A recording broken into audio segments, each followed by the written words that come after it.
بسم الله الرحمن الرحيم. يا أيها المزمل قم الليل إلا قليلا نصفه أو انقص منه قليلا أو زد عليه ورتل القرآن ترتيلا إنا سنلقي عليك قولا ثقيلا إن ناشئة الليل هي أشد وطئا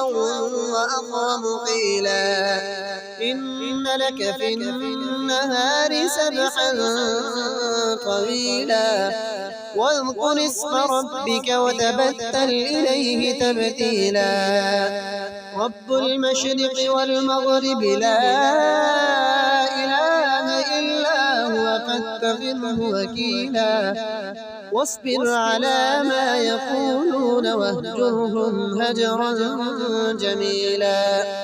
وذرني والمكذبين أولي النعمة ومهلهم قليلا إن لدينا أنكالا وجحيما وطعاما ذا غصة وعذابا أليما يوم ترجف الأرض والجبال وكانت الجبال كثيبا مهيلا إنا أرسلنا إليكم رسولا شاهدا عليكم كما أرسلنا إلى فرعون رسولا فعصى فرعون الرسول فأخذناه أخذا وبيلا